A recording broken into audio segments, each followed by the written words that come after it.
नमस्कार साथियों, स्वागत है आप सभी का अंकित इंस्पायर्स इंडिया पर। मैं हूं अंकित अवस्थी, आप हैं मेरे साथ में एक बेहतरीन सेशन में। सेशन कितना खास है इसका अंदाजा आप इस बात से लगाइए कि हाल ही में ट्रंप के द्वारा दिया गया बयान इस समय अमेरिकी अखबारों की हेडलाइन बना हुआ है। और हेडलाइन कुछ इस तरह से है न्यूयॉर्क पोस्ट के अंदर कि आज जो ट्रंप ने कर दिया है वो आने वाले समय में पुतिन के लिए एक बहुत बड़ा खतरा साबित होने जा रहा है। ऐसा क्या है? दो बड़ी बातें। पहला, ट्रंप ने पुतिन को यह कहते हुए धमकाया है कि या तो 50 दिन के अंदर अंदर मान जाओ, अदरवाइज हम तुम पर 100% टैरिफ लगा देंगे।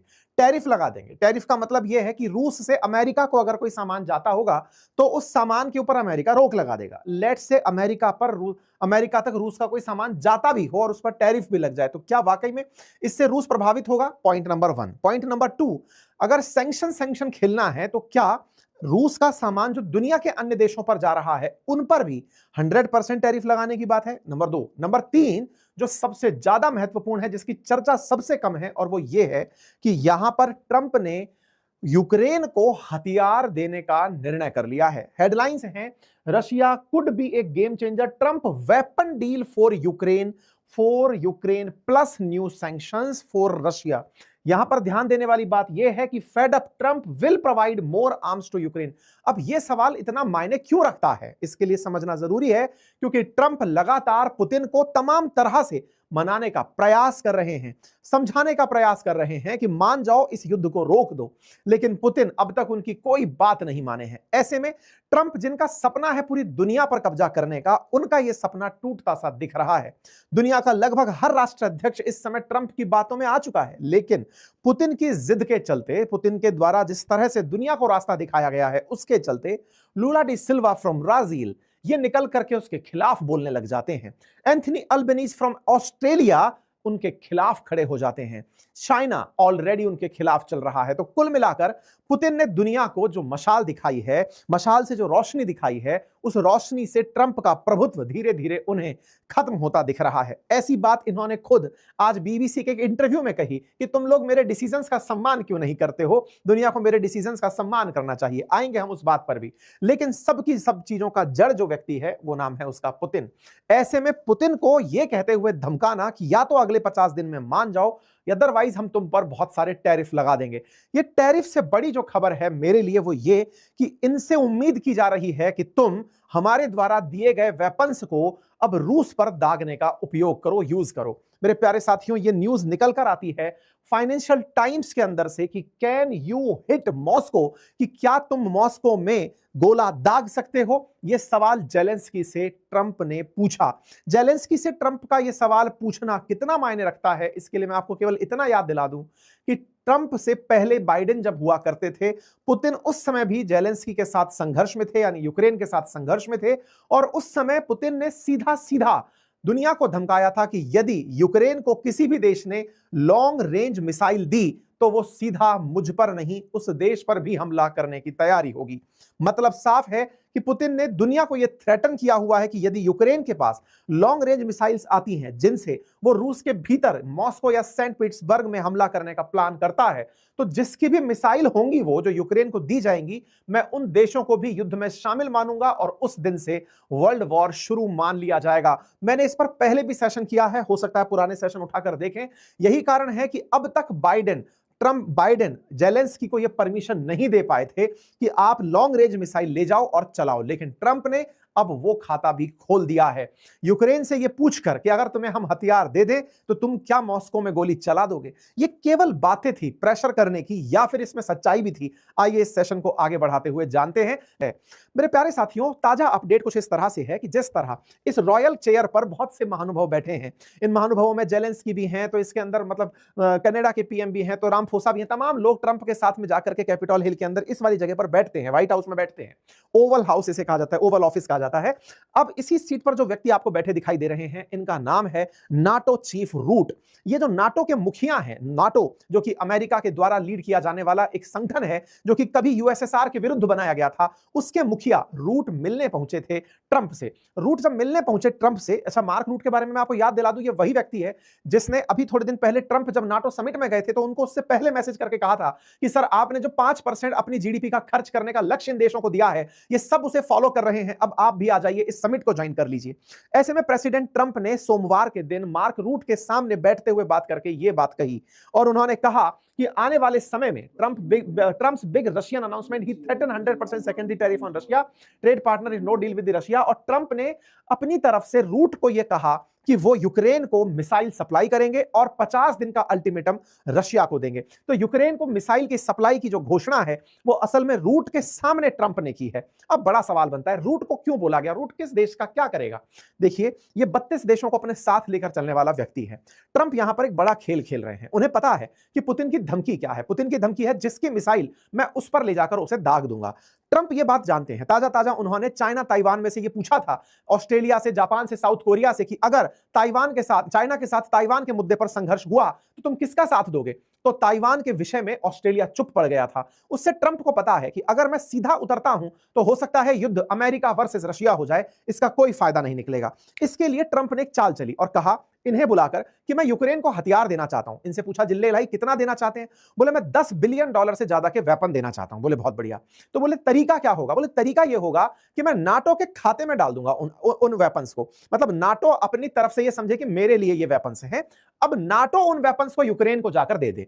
तो ऐसे में इन्होंने तरीका क्या अपनाया? वेपन तो हुए इनके, नाटो कंट्रीज में से किसी कंट्री को मान लीजिए दे दिए गए कि ये पकड़ो बेटा, तुमने अपना अपना सबका जीडीपी बढ़ा लिया है, नाटो पर बजट 5% का कर दिया है। ऐसे में उस पैसे का करोगे क्या? कुछ हथियार खरीदोगे? मुझसे हथियार खरीदो, हथियार ये बेचेंगे, उन देशों में पहुंचेगा और उन देशों पर ये ऑब्लिगेशन दिया जाएगा कि तुम यूक्रेन को वेपन दो, क्योंकि यूक्रेन अगर बचा रहेगा तो हे पोलैंड तुम भी सुरक्षित रहोगे और साथ में जितने भी बाल्टिक कंट्रीज हैं वो भी सुरक्षित बची रहेंगी। ये कहकर के ट्रंप एक तरह से नाटो का रूट अपना रहे हैं। इससे क्या होगा? इससे एक साथ ट्रंप के साथ साथ पार्टी दो बन जाएंगी। कैसे? पुतिन ने धमका क्या रखा है? पुतिन ने धमका रखा है कि यदि किसी ने भी मेरे ऊपर हमला करने के लिए लॉन्ग रेंज मिसाइल यूक्रेन को दी तो मैं उसे भी पार्टी बना दूंगा। पार्टी बनाओगे कैसे? तो इन्होंने कहा मैंने तो बेच दी, मैंने तो पोलैंड को बेच दी थी, पोलैंड ने यूक्रेन पर चला दी, लेकिन असली किरदार कौन है? अमेरिका। ट्रंप ये खेला खेलने में कामयाब हो गए। इन्होंने कहा कि मैं $10 बिलियन के आसपास के वेपन देना चाहता हूं और वो वेपन भविष्य में तुम लोग यूक्रेन को दे देना और वो यूक्रेन को ये वेपन जो दिए जाएंगे ये उस पर चलाने के काम आएंगे। कौन से? Long range US missiles. इस बात की गंभीरता को आप इससे समझ लें क्योंकि मल्टीपल टाइम पुतिन ने दुनिया को इस बात पर धमकाया है कि यदि आप लोगों ने मेरे ऊपर हमला करने के लिए, इनको डिस्टेंस तक दूर करने के लिए, हमला करने के लिए वेपन दिए तो ये मुझ पर उस देश का हमला माना जाएगा और मैं उससे बदला लूंगा। रशिया वो response after Ukraine fire long range US missile. बढ़िया धमका चुके। बड़ी खबर थी कि अगर कोई ने मुझ पर हमला करने का प्रयास किया लॉन्ग रेंज मिसाइल से तो मैं उस देश का हमला इसे मानूंगा। पुतिन ने इसके चलते अपनी न्यूक्लियर डॉक्ट्राइन तक बदल दी थी कि मुझ पर हमला किसी तीसरे देश के चलते होगा तो मैं उसे भी पार्टी मानकर उस पर भी न्यूक्लियर बम गिरा सकता हूं। ऐसे में इन्होंने जो टैक्टिक चली है ये थोड़ा सा घुमा करके बॉल फेंकी है। इन्होंने हथियार तो देने की बात कही लेकिन किसी और के माध्यम से, लेकिन इनके पास डायरेक्ट हथियार क्या रखते हैं? टैरिफ का हथियार। तो इन्होंने टैरिफ का हथियार पुतिन के ऊपर अनाउंस मार दिया और कहा कि देखो बेटा तुमको हमने 6 बार फोन कर लिया, फरवरी, मार्च, मई, जून, जुलाई, तुम्हें इतनी बार फोन कर लिया, लेकिन तुम हो कि हमारी किसी भी बात को सीरियसली नहीं लेते, जिसके चलते हमारी इज्जत दुनिया में कम होती जा रही है क्योंकि तुम कुछ भी आगे नहीं बढ़ रहे हो। ऐसे में ट्रंप ने पुतिन से कहा अगर तुम आगे नहीं बढ़ते हो तो आने वाले समय में तैयार रहो कि मैं तुम्हारे ऊपर टैरिफ लगाऊंगा। फाइनेंशियल टाइम्स ने इस खबर को ऐसे टापा कि डोनाल्ड ट्रंप ने जेलेंस्की से पूछा कि क्या वो मॉस्को पर हमला करने में सक्षम है। यह खबर जब बनती है तो यह बड़ी खबर बन जाती है कि एक तरफ तो ट्रंप पुतिन पर टैरिफ की बात कर रहे हैं, दूसरी तरफ जेलेंस्की से पूछ रहे हैं कि क्या तुम अंदर तक हथियार फेंक सकते हो। यह कैसे संभव है? रूट तो मंडे के दिन गए थे, मंडे के दिन उनसे कहा है कि हम यूक्रेन को हथियार देंगे और यह बात कैसे अब निकल कर आ रही है जेलेंस्की से पूछने की कि क्या तुम अंदर तक फेंक सकते हो? पहले आप वेपन दे रहे हो फिर पूछ रहे हो। चल क्या रहा है? नहीं, चल ये रहा है कि जो फाइनेंशियल टाइम्स ने खबर छापी है, ये छापी तो आज है लेकिन ये खबर है असल में 4 तारीख की। 4 तारीख की कैसे? अब उसको पकड़ते हैं। देखो असल में क्या था कि 4 तारीख को ट्रंप और पुतिन की बातचीत हुई थी। ट्रंप और पुतिन के बीच में 3 तारीख को भी बात हुई थी लेकिन दोनों के बीच कोई सहमति नहीं बन पाई। जुलाई की बात कर रहा हूं। फिर 4 तारीख को ट्रंप ने फिर पुतिन को फोन किया, तब भी कोई बात नहीं बन पाई। इसके तुरंत बाद ट्रंप ने फोन किया जेलेंस्की को और गुस्से में उससे पूछा कि यार एक बात बताओ कि अगर मैं तुम्हें हथियार दे दूं तो तुम क्या मॉस्को पर बम फेंक सकते हो? क्योंकि यार ये आदमी सुन ही नहीं रहा है। तो ट्रंप का फ्रस्ट्रेशन था कि भाई अगर कोई भी मेरी बात नहीं सुन रहा है तो क्या हम उसको टैरिफ के साथ साथ बम से मार सकते हैं? तो ये वाली बात वहां से निकल कर आई। फाइनेंशियल टाइम्स में ये छपी जो खबर है इसके पीछे कई सोर्सेस थे जो हर जगह अखबारों में अब ये खबर छप गई है। मतलब कुल मिलाकर ट्रंप का ये मानना है कि अगर रशिया मेरी नहीं सुनता है तो मैं उसे वेपन से भी मारूंगा और उसे टैरिफ से भी मारूंगा। इसीलिए वो बोल रहे हैं कि मैं बहुत ज्यादा डिसअपॉइंटेड हूं, मैं इस बात से बहुत निराश हूं कि पुतिन अपने अनुसार चल रहे हैं, मेरी कोई भी बात नहीं सुन रहे हैं। I am very much disappointed by but not done. मैं डिसअपॉइंटेड हूं लेकिन खत्म, अभी तक मैंने अपना काम नहीं किया है, मैं कुछ बड़ा करूंगा। ट्रंप ने ऐसा कहते हुए बीबीसी को आज इंटरव्यू दिया। बीबीसी का इंटरव्यू जब छपा तो उन्होंने कहा I am not done yet, मैं डिसअपॉइंटेड हूं लेकिन मैं आगे कुछ बड़ा करने का सोच रहा हूं। 50% तक तो मैं टैक्स लगाने की सोच ही रहा हूं, टैरिफ बढ़ाने की सोच रहा हूं, लेकिन मैंने नाटो देशों से भी कहा है कि वो खर्च बढ़ाएं और सबसे इंपॉर्टेंट इंपॉर्टेंट बात, I think they have come to respect me and my decision making, I have got to know them over a period of years. मतलब आने वाले समय में और आने वाले समय में जितने देश हैं वो मुझे इज्जत देंगे क्योंकि मेरे डिसीजंस ही इतने अल्टीमेट हैं। इस तरह की बातें आज इन्होंने बीबीसी को इंटरव्यू देते समय ट्रंप महोदय ने अपने तारीफ में कही। ट्रंप की तारीफ में कहे गए शब्दों को पुतिन अब कैसे लेते हैं ये देखना होगा। आइए पुतिन का रिएक्शन देखते हैं। असल में पुतिन के लोगों को धमकाने का प्रयास किया गया, जस्ट लाइक ईरान। कहा गया कि देखो, अब कहने वाले कौन थे? असल में ट्रंप के पहले के समय पर एक विदेश मंत्री हुआ करते थे जिनका नाम माइक पोम्पियो था। माइक पोम्पियो निकल कर आते हैं और कहते हैं कि पुतिन देखो, पहले ट्रंप ने ईरान को भी धमकाया था कि देखो मान जाओ, मैं तुम्हारे ऊपर हमला नहीं करूंगा, लेकिन अगर तुम नहीं माने तो तुम पर हमला कर दूंगा। और ऐसा कहते हुए अमेरिका ईरान पर गोले गिराने पहुंच गया था। माइक पोम्पियो बाहर आते हैं जो ट्रंप के पुराने कार्यकाल के मंत्री हैं और वो आकर के कहते हैं कि पुतिन देखो मान जाओ, ईरान पर भी ये बम गिरा करके उसे सीज फायर तक ले आए थे। अमेरिका को इतना मत उकसाओ कि वो तुम्हारे ऊपर बम गिर दे, तुम मान जाओ। पुतिन क्या मानने वाले थे? ईरान और रूस एक जैसी स्थिति में है, तो मैं आपको क्लियर कर दूं, ईरान के ऊपर तो ये डर है कि वो न्यूक्लियर बम बना रहा है। इनके पास तो दुनिया के सबसे ज्यादा न्यूक्लियर बम है। दोनों की स्थितियां बहुत अलग हैं। अगर इस स्थिति को अलग समझना है तो ट्रंप के उस बयान से समझिए। जब वो भारत पाकिस्तान के बारे में जब भी बोलते हैं तो एक लाइन जरूर बोलते हैं कि दो न्यूक्लियर वेपन संपन्न देशों के बीच मैंने झगड़ा रुकवा दिया। इसका मतलब ट्रंप ये जानते हैं कि जिसके पास न्यूक्लियर वेपन है वो अमेरिका के लिए कितना घातक हो सकता है। लेकिन फिर भी पुतिन से यह सवाल पूछा गया कि सर एक बात बताइए कि ट्रंप आपके बारे में कुछ ऐसा कह रहे हैं, तो पुतिन तो जवाब देने नहीं आए। उनके बिहाफ पर जो और लोग हैं वो धीरे धीरे बाहर आने लगे। दिमित्री मेदवेदेव का बयान आता है। ऐसे ही रूस के जो विदेश मंत्री हैं सर्गेई लेवरोव, वो इन दिनों चाइना की यात्रा पर हैं। आज हमने सेशन भी किया था ना अभी थोड़ी देर पहले अपनी पाठशाला पर, जिसमें बताया था कि जयशंकर साहब शी जिनपिंग से मिले हैं। उसी मीटिंग में जिसमें जयशंकर साहब आए वहीं पर सर्गेई लेवरोव साहब भी गए हैं। एससीओ की बैठक है। इनसे पूछा गया कि सर वो ऐसे ऐसे कह रहे हैं, तो ये कहते हैं कि ट्रंप हैं 24 घंटे 50 दिन 90 दिन 100 दिन जितने दिन की धमकी देते हैं हमें उसका कोई फर्क नहीं पड़ने वाला। हमारे साथ चाइना है, हमारे साथ दुनिया है और हमारे ऊपर टैरिफ का संघर्ष नहीं है। हम ऑलरेडी बहुत प्रिपेयर्ड हैं। 3% व्यापार करता है हमारे कुल व्यापार का अमेरिका, ऐसे में हमें कोई टेंशन नहीं है। रही बात इंडिया और चाइना की, चाइना हमारे साथ व्यापारिक अलाय रहा है। इंडिया ऑलरेडी तेल खरीदने के बारे में दुनिया को बोल चुका है कि मैं खुद के लिए थोड़ी खरीदता हूं, तुमको भी तो देता हूं, अमेरिका हो चाहे फिर यूरोप वाले हो, तो बोले हमें कोई चिंता नहीं है। तो कुल मिलाकर के ट्रंप का अब मीम बाजार तेज चल रहा है कि मीम बाजार के अंदर यहां पर जो भी चल रहा है, इस प्रकार की जो मतलब जो आजमाइश है उसमें ट्रंप कूद पड़े हैं। इसी को चिढ़ाते हुए एक और फोटो निकल कर आती है कि ब्रिक्स का एक सॉवरेन बैंक नोट निकल आया है। ये ट्रंप को चिढ़ाने का रूसी प्रयास कहा जा सकता है। फिलहाल के लिए आप यही समझ जाइए कि यदि ट्रंप ने गलती से भी मॉस्को पर हमला करने का सोचा तो पुतिन अपनी पुराने किए हुए वादे को पूरा करने उतर आएंगे। और ऐसे में अगर ये अपना वादा पूरा करने में उतर आए और पुतिन ने इस बार गोला यूक्रेन पर ना चलाकर उस देश पर चला दिया जिसने वेपन सप्लाई की हो लॉन्ग रेंज, तो ये दुनिया को एक अलग युद्ध के अंदर धकेलने वाला होगा। बाकी आप इस विषय पर क्या सोचते हैं, अपनी राय जरूर रखें। फिलहाल के लिए इतना ही। जानकारी पसंद आई हो तो साथियों से अवश्य साझा करें।